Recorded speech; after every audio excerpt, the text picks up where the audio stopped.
정말 놀라운 하나님의 은혜입니다. 그죠? 근데 2000년 전에 한번 생각을 해봤을 때는 우리가 이런 모습을 분명히 하나님 앞에서 우리가 부인할 수 없는 모습이었다. 이것과는 조금 다른 모습이 요한복음 4장 본문에 있습니다. 요한복음 4장 본문은 여러분들 잘 아시다시피 예수님이 누구를 만나시는 장면입니까? 사마리아 여인. 사마리아는 어디의 수도입니까? 북이스라엘의 수도죠. 그러니까 이 사마리아 여인은 뭐냐면 북이스라엘의 후예인 겁니다. 근데 남편이 하나였습니까? 5 식구, 지금 있는 남자도 남편이 아닌 여자. 그럼 여러분 우리가 이런 여인을 생각을 해봤을 때 북이스라엘에 이런 여자가 또 살고 있었어요. 한 700년 전에. 누굽니까? 네? 고멜. 네, 고멜이 살고 있었죠. 그때 그 고멜을 대상으로 결혼을 하고 사역했던 선지자가 있었어요. 하나님의 사람이. 호세아. 여러분 예수님의 이름은 히브리어로 보면 호세아, 여호수아, 예슈아는 똑같은 어근이에요. 하나님께서 굳이 호세아를 고멜에게 보내서 아무리 네가 부정하고 음란할지라도 나는 너를 버리지 않는다. 이거잖아요. 그리고 700년이 지났습니다. 유대인은 사마리아인하고 상종을 합니까? 안 합니까? 안 합니다. 왜? 이 통째로 아수르에 사로잡혀 가가지고 혈통적인 순수성을 완전히 잃어버린 거예요. 그러니까 혈통적인 순수성을 지키고 있던 당시의 유대인들로서는 상종할 가치가 없다고 보는 거예요. 혈통의 순수성이 여러분 얼마나 중요한지 여러분 잘 아시죠?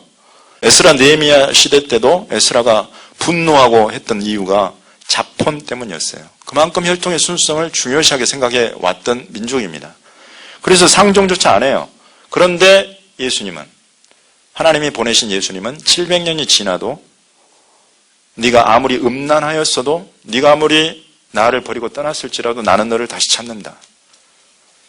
여러분 하나님의 이 선택과 부르심에는 이게 변함이 있습니까? 없는 겁니다. 이게.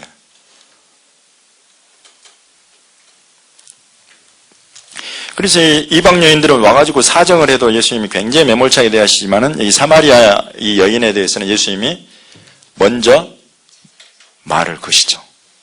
물 좀 줘 이렇게 물가에서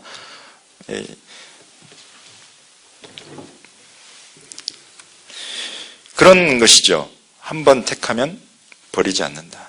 근데 우리는 너무 쉽게 그렇게 생각을 하지 않는 경향이 있습니다. 가령 여러분 모세 출애굽 또 생각을 해보시면 400년이나 지났잖아요. 아브라함이 그 땅으로 들어간 지. 거의 하나님이 버렸다고 생각할 즈음에 모세를 보내십니다. 바벨론 포로 때도 70년이면 여러분 아기가 나서 그 한 세대, 그 한 인생 자체가 다 사라지는 때죠. 그래서 정말 하나님께서 우리를 돌리실까 하는 그런 의구심이 생기는 그런 때입니다. 그때 하나님께서 다시 돌려주시죠. 말라기 선지자 이후에 400년 동안 하나님이 침묵하시는데 그리고 나니까 유대인들도 메시아를 도대체 내가 볼 수나 있을까? 시므온조차도 이런 어떤 약속은 있어도 소망이 사라져가는 그런 때입니다. 그래서 하나님은 완전히 잊어버리신 것 아닌가 하는 그런 때죠. 지금 이 북이스라엘의 후에 사마리아 사람들도 이때 당시에 지금 여기 이 여자도 그런 이야기를 하잖아요. 메시아가 오시면은 그리스도가 오면 그가 우리의 모든 것에 대해 이야기하실 것이다. 기다림은 있었어도 정말 그런 일이 있을 수 있을까 하는 그런 때에 느닷없이 700년이 지났는데 예수님이 오신 겁니다. 여러분 지금 이 시대의 유대인들 한번 생각해 보십시오. 얼마가 지났습니까? 2000년이 지난 거예요. 2000년이 지났는데 누가 이 사람들이 다시 나라로 서고 전 세계로 흩어졌는데 다시 모여들고 예루살렘은 이방인의 발에 밟히다가 다시 이스라엘 땅으로 통치권 안으로 들어가고 이런 일이 있을 거라고 누가 생각을 했겠어요? 유대인들조차도 이런 기대함과 사모함이 사라져가는 그런 때에 이 주님은 역사하시는 겁니다. 그래서 교회가 헷갈리는 겁니다. 그래서 우리 목사님들, 신학자들이 헷갈리는 거예요. 이제 이스라엘 하나님 완전히 버리고 교회가 이제 이스라엘 자리를 완전히 차지했다라고 생각을 할 즈음에 하나님은 갑자기 이스라엘을 나라로 떡하니 회복하시는 거예요. 어떻게 해야 될지 수습하기가 어려워. 이게 지금 딜레마입니다. 딜레마. 하나님 버렸던 것 아니었나? 우리 믿음의 위대한 선배들도 다 그렇게 가르쳐 왔거든요. 예수님을 버린 저 이스라엘 더 이상 살 소망이 없다. 그런데 하나님은 우리의 모든 생각과 달리 지금 역사하고 계신다 이거죠. 이거를 여러분 이 오가의 성경부를 통해서 성경이 어떻게 그걸 예언하고 이루는지를 우리가 살펴보는 겁니다. 위대한 하나님의 역사 이 시대에 이루어지는 이 역사를 예언된 말씀의 성취를 통해서 여러분이 보시게 되는 겁니다. 아멘. 하나님 한 번 택하시고 버리지 않습니다. 신실하신 하나님이시고 예수님 1.1획도 땅에 떨어지지 않고 다 이룬다는 그 말씀이 지금 이 시대에 이스라엘의 회복을 통해서 우리 눈앞에 굉장히 구체적으로 드러납니다. 그래서 이제 우리가 그런 어떤 예수님의 십자가 이전에 유대인, 사마리아인, 이방인의 모습이 어떻게 나타나는가를 우리가 지금 이곳에서 살펴보고 있습니다. 나번 질문에는 어떤 생각이 듭니까? 하나같이 하시는 대답들이 기분 나쁘죠. 왜냐하면 지금 우리가 너무 사랑받고 있는 자녀인데 굳이 2000년 전을 들먹일 이유가 뭐야? 이런. 근데 그만큼 하나님께서 지금 이 시대에 우리를 정말 서자 취급 안 하고 정말 깊은 친자로 사랑하고 계신다는 그 반증이죠, 그게. 우리가 그런 사랑 안에 지금 우리가 이 신앙생활을 하고 있습니다. 근데 이제 우리가 굳이 이것을 살펴보는 것은 우리 아까 마지막 읽으신 분 다음 분이 맨 밑에 있는 부분 한번 읽어주시겠습니까?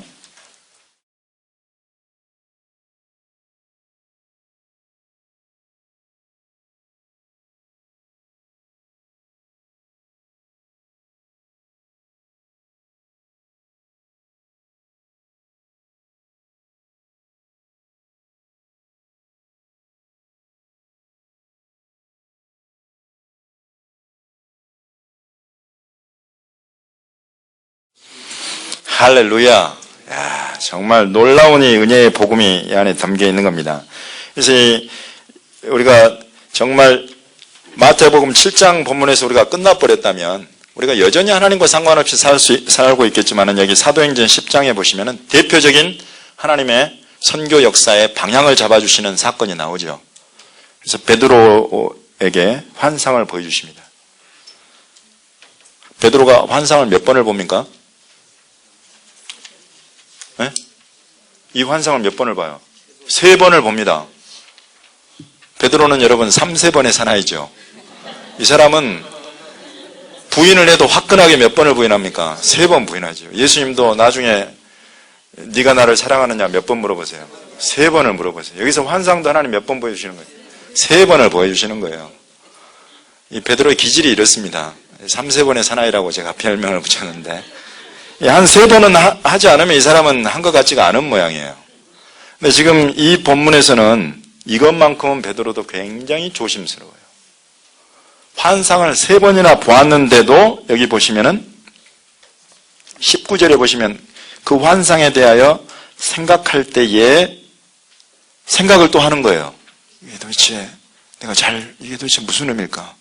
근데 그 다음에 성령께서 하시는 말씀을 보면 이 사람이 생각을 하지 않고 의심하고 있었다는 걸 알 수 있어요.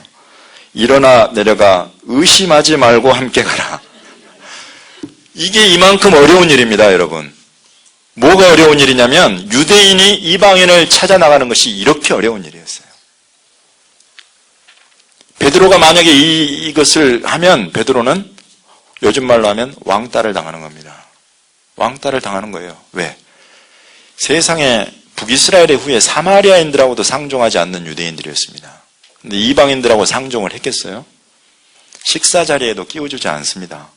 할례받지 않은 이방인들은. 유대교에 입교하지 않은 이방인들하고는 아예 대화조차 않아요. 그런데 베드로가 지금 이걸 이러는 거예요. 도대체 이게 뭐예요? 의심을 하고 있는 거예요. 그러니까 성령께서 내가 보냈으니까 함께 가라. 그래서 가서 보니까 저 이탈리아 군대 백부장 고넬료라는 사람을 만나게 하신다. 이방인이죠. 그래서 이 사람 집에 들어가가지고 예수님의 십자가 복음을 전하는데, 전하는 중에 하나님께 성령을 부어주시는 거예요. 이걸 보면서 베드로가 어느 누구보다도 놀라는 거죠. 어떻게 유대인도 아닌 이방인들 위해 이 성령을 부어주시는가. 여러분, 이 사건이 있고 베드로가 책망을 받습니다. 여러분 잘 아시죠? 사도행전 때 보시면 그 교회, 예루살렘 초대교회, 유대인들로 가득한 교회 앞에서 이 사람은 이야기를 앞에 나서서 말하자면 그걸 뭐라 그래요? 청문회식으로 했던 거예요. 도대체 네가 어떻게 할례받지 않은 이방인들 집에 가가지고 그들과 함께 교제할 수 있느냐. 이 이야기를 믿지 않는 사람들이 했으면 다행인데 믿는 교회가 했다니까요. 그만큼 어려웠던 것이 당시에 이방인에게 이 예수님의 복음 전해주는 것이었습니다. 여러분 아까 한 목사님 그러시죠. 사도 바울이 이방인의 사도인 것을 영광스럽게 여긴다. 이건 정말 당시로서는 수치스러운 일인데 사도 바울이 영광스럽게 여긴다 그러는 거예요. 그만큼 어려운 그런 시대 상황을 성령께서 극복하게 하시는 거예요. 그것이 하나님의 선교 역사의 큰 방향을 잡아주는 위대한 사건이었죠. 그래서 그 복음이 흘러서 우리에게까지 온 것 아니겠습니까? 이 놀라운 하나님의 구속사의 계획하심과 섭리가 이 사건 안에 들어있습니다. 그래서 마침내 이 에베소서 3장 6절을 보시면은 이제 아까 우리 이 자녀의 떡을 취하여 개들에게 던지는 것 마땅치 않다. 여기에서 받은 상처가 한꺼번에 씻어지는 치유되는 그런 구절입니다.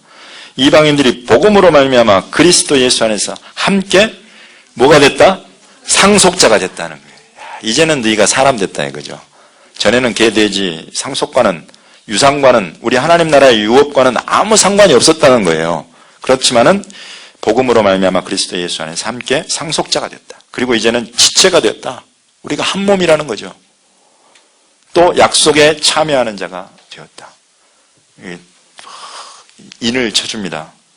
이제 이곳에도 여러분 주의 깊게 보시면 함께라는 말이 몇 번이나 들어갑니까? 3번. 아주 확정적으로 인을 쳐주는 거죠. 이런 어떤 일들이 전개가 됩니다. 우리가 이제 왜 굳이 이런 것들을 살펴보느냐? 이런 부분은 우리가 2과에 가서 조금 더 여러분과 함께 살펴볼 것입니다. 그래서 이제 예수님 십자가 이전에는 원래 그 위치가 어땠는가를 우리가 살펴봤습니다. 5번을 한번 보겠습니다. 제가 한번 물어보겠습니다, 여러분께. 누가 예수님을 십자가에 못 박았습니까? 유대인이 못 박았습니까? 그렇죠. 죄송합니다. 이거는 제가 함정을 파놓고 드린 질문이었기 때문에. 네. 십자가에 못 박은 것은 유대인은 아닙니다. 제가 이 말씀을 드리는 것은 유대인에게 면죄부를 주려는 의도가 전혀 아닙니다. 우리가 기본적으로 가지고 있는 생각이 딱 그래요. 예수님을 십자가에 못 박은 것은 유대인입니다. 그렇게 사실 낙인이 찍혔어요. 그 아픔을 가진 분인 중에 한 분이 스티브 라이틀이라는 분인데, 이 사람은 유대인이 미국계 유대인인데 한 자기가 7살, 8살 이런 나이 때 미국에서 자기가 자라나는데, 그 기회의 땅 미국에서조차도 그 어려서 자기가 이렇게 그 어린 나이에 주변에 이렇게 교회 다니는 아이들이 자기 보고 우리 주님을 십자가에 못 박아 죽인 놈 이러면서 와가지고 쥐어받고, 참 유대인이 아니면은 당하지 않을 그런 일이죠. 그렇죠. 네.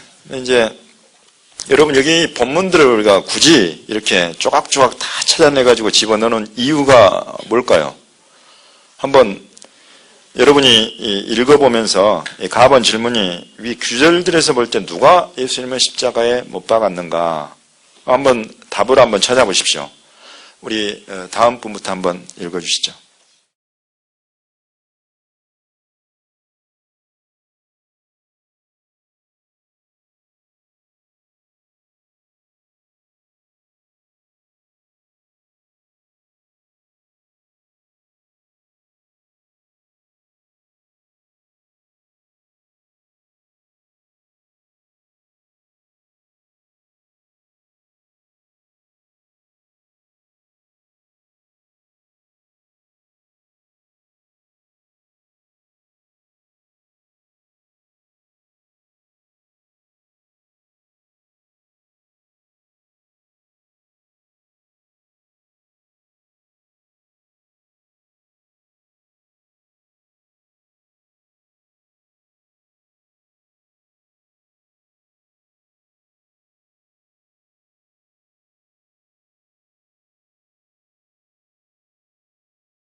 여러분 처음 본문 한번 보십시오.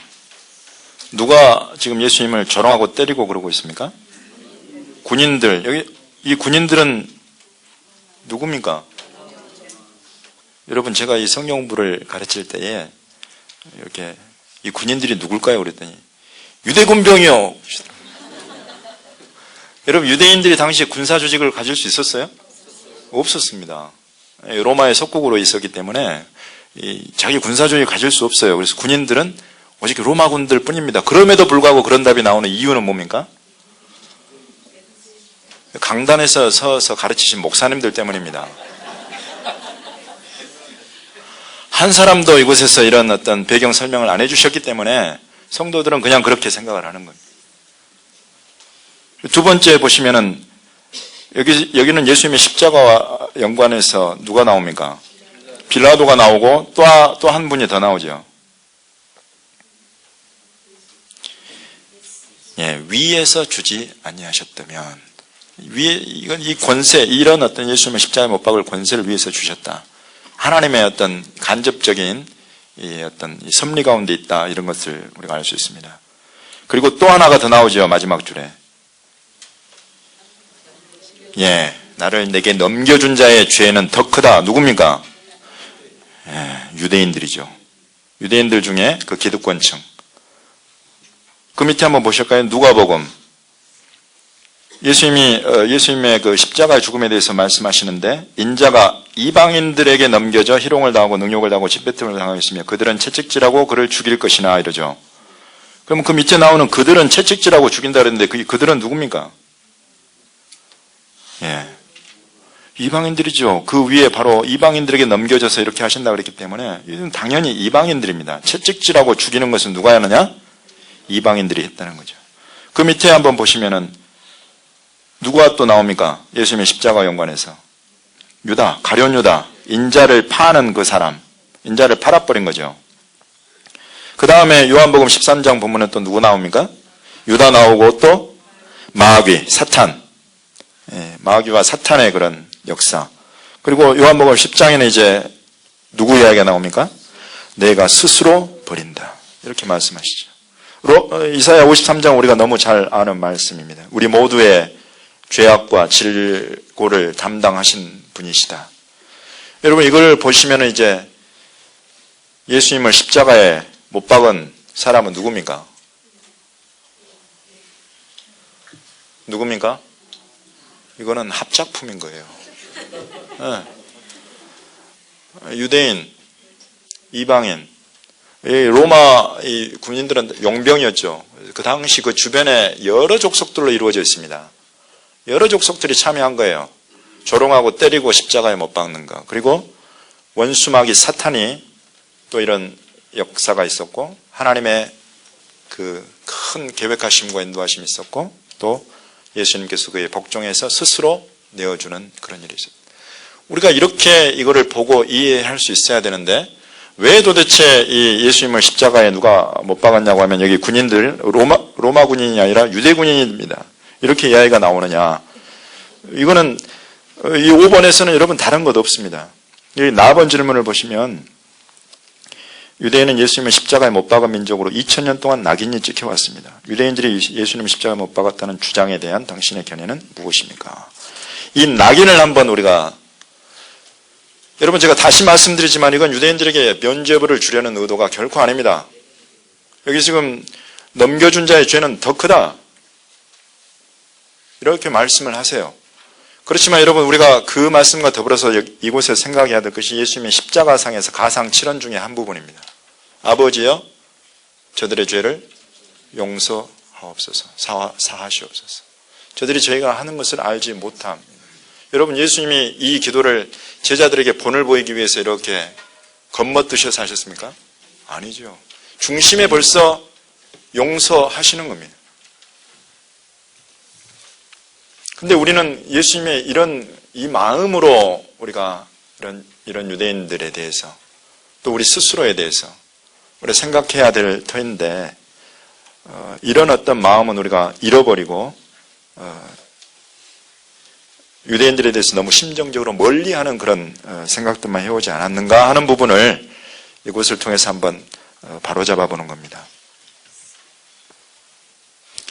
마지막 우리 20페이지에 한번 보시겠습니다.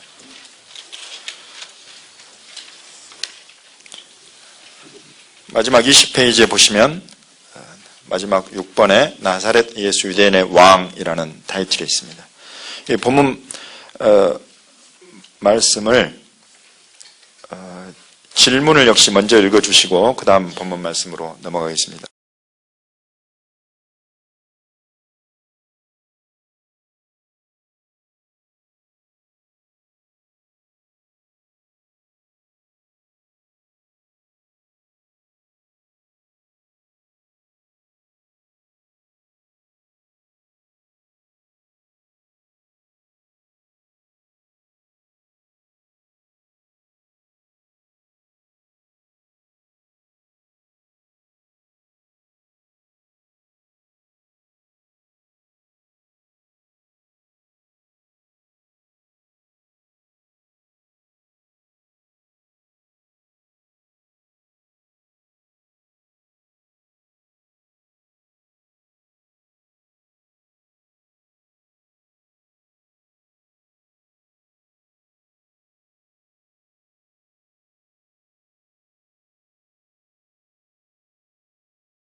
여러분, 우리가 처음 시작할 때 2번 질문에서 예수님께서 누구로 태어나셨다고 그랬습니까?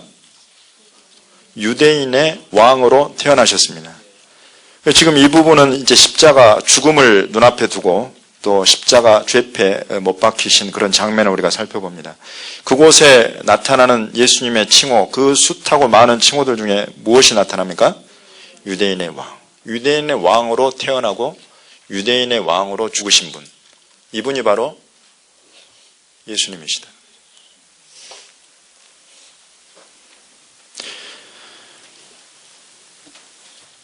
나번 질문은 지금 빌라도가 이렇게 수시로 물어보죠. 네가 유대인의 왕이냐? 왜냐하면 주변에 하도 와가지고 자칭 유대인의 왕이라고 합니다. 이렇게 뭐라 그럴까요? 이렇게 이 사람은 실은 유대인의 왕이 아닌데 자꾸 스스로 이렇게 유대인의 왕이라고 합니다. 막 이러면서 이제 하는 사람들이 있으니까 빌라도가 그걸 확인을 하는 거예요. 네가 유대인의 왕이냐? 네가 유대인의 왕이냐? 라고 물어보는 것은 그렇게 대답을 안 하면 아니 나는 유대인의 왕이 아니다 라고 대답을 하면 예수님께 살 길이 열리는 겁니다. 이 정치적인 이 반역자의 괴수로 지금 십자가형을 당하는 거거든요. 근데 예수님은 네 말이 옳도다. 그렇다. 나는 유대인의 왕이다. 나는 이스라엘의 왕이다. 그걸 죽음 앞에서도 부인하지 않으셨어요. 여러분, 죽음 앞에서 부인하지 않는 것, 그것은 속일 수 없는 사실입니다. 진실이지요. 예수님께서 유대인의 왕이시고 이스라엘의 왕이시다. 바로 그것 때문에 또 죽임을 당하신다. 이게 도대체 이렇게 중요한, 그로 나시고 그로 죽으셨을 만큼 중요한 예수님의 칭호인데 우리가 너무 생각지도 않고 잃어버리고 살아왔다는 겁니다. 그 의미는 뭐냐? 유대인의 왕이라는 그 의미는 무엇이냐? 여러분, 그 의미는 뭡니까? 지금 한국의 대통령은 이명박이시죠. 그 이명박 대통령이 통치하는 그 한국의 시민권자들은 다 그의 백성인 거죠. 이 왕이라는 것도 그 왕의 통치 아래 있는 사람들은 다 그 왕의 백성인 겁니다. 이스라엘이라는 그 공동체 안에 들어있는 사람은 누구나 예수님께서 자기 백성으로 인정하신다는 거죠. 그것이 유대인의 왕, 이스라엘의 왕의 의미입니다. 그러면 우리는 주님의 몸된 교회인 우리는 예수님의 칭호가 그렇다면 그분의 백성인 유대인들에 대해서, 그분의 나라인 이 이스라엘에 대해서 어떻게 생각해야 되는가? 그건 제가 굳이 입을 열어서 말하지 않아도 여러분이 스스로 잘 아시지 않겠어요? 근데 2000년 동안 우리 교회가 유대인들에 대해서 대해오고 해온 것은 전혀 그렇지 못했습니다. 제가 보기에 그 원인은 어떤 신학적인 자리매김이 일단 굉장히 크고요. 물론 2000년의 역사 속에서 이 유대인들 흩어져 있는 상황, 지금 아직 나라로 서지 못한 상황에서도 많은 설교자들 중에 또 많은 신학자들 중에 언젠가 이스라엘은 반드시 회복될 것이다. 언젠가 이 유대인들은 지금 이 떠돌이 생활을 멈추고 다시 나라로 서는 날이 올 것이다. 하나님이 반드시 이들을 회복하실 것이다 라고 생각하고 기도하신 분들도 계셨어요. 그렇지만은 어떤 큰 흐름은 이스라엘은 하나님이 버려버렸다. 이 유대인들은 이제 더 이상 하나님의 백성이 아니다 라고 우리가 자리매김을 해버린 겁니다. 그렇지만은 정말 그것이 사실이었다면 지금 이런 어떤 회복의 이런 역사는 있을 수가 없다는 거죠. 그럼 우리는 굉장히 이해하기 쉬운 시대에 실은 살고 있습니다. 만약에 우리 눈앞에 여전히 유대인들이 고통 중에 있고 고난 가운데 있고 죽임을 당하고 고리대금업이나 하고 있고 그러면 얼마나 밉겠어요. 그리고 이스라엘을 회복하시는 하나님을 얼마나 생각하기가 정말 어렵죠. 그런 상황이라면. 그렇지만 지금 우리 눈앞에는 벌써 이스라엘이 나라로 서서 60년이 지났습니다. 그리고 전 세계로 흩어졌던 백성들은 하나님이 놀랍게 모아들이십니다. 제가 3과 4과에서 말씀을 드릴 거예요. 정말 놀랍습니다. 하나님의 예언의 말씀이 2700년 전에 예언된 말씀이 얼마나 지금 이 시대에 구체적으로 그 문자적으로 이루어져 버리는지. 제가 그렇다고 성경을 여러분 다 문자적으로만 보시라고 말씀드리는 건 아닙니다. 근데 그냥 그대로 이루어지는 거예요. 그걸 우리가 들여다보면 지금 이 시대에 하나님께서 이스라엘을 회복하고 계시는구나. 이런 중에 우리가 이제 이 유대인의 왕, 이스라엘의 왕 예수님, 그리고 그의 백성 이스라엘, 유대인, 이걸 이해하고 받아들이고 이 사역을 이런 어떤 지금 하나님의 회복하시는 거 열심히 동참해서 기도하고 섬기는 것은 이전보다 훨씬 쉬워진 시대에 살고 있다는 겁니다. 지금 이 자리에 이렇게 모이셔서 여러분들 이 성경 공부를 하고 하시는 것들도 제가 이제 주님이 이 사역을 결코 제가 보니까 혼자 안 하시더라고요. 주님이 혼자 안 하시고 주의 종들을 부르시고 주님의 교회를 세우셔서 이 사역을 함께 해 나가시는 겁니다. 주님의 영광스러운 동역자들이 되는 거죠. 이 사역은 정말 미전도 종족 복음을 위해서 애쓰는 것, 그리고 이스라엘 회복을 위해 쓰는 이것은 하나님의 축복의 문을 여는 사역들입니다. 왜냐하면 하나님께서 이 시대에 정말 정신을 쏟고 열심을 쏟아서 하시는 일이기 때문입니다. 그 사역을 여러분이 들여다보시기 위해서 이 자리에 모이신 줄로 믿습니다. 그리고 앞으로 남은 이 4개번의 강의 또 영상들을 통해서 여러분이 지금 이 시대에 하나님께서 어떻게 말씀을 이루고 계시는가, 그것을 함께 보시게 될 겁니다. 할렐루야.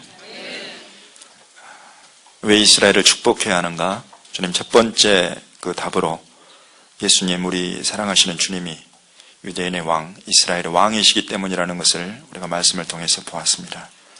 주님, 이 시대에 주님의 백성 잊지 않으시고 찾으시는 우리 그 주님의 그 신실하심과 놀라운 능력과 권세를 찬양합니다. 그 능력과 권세를 우리 각 사람 위에 부어주셔서 주님의 백성을 주께로 돌리는 일에 힘써 매진할 수 있도록 우리 각 사람과 교회를 세워 사용하여 주시옵소서. 주님의 동역자들로 일으켜 주시옵소서. 예수님의 이름으로 기도드립니다. 아멘.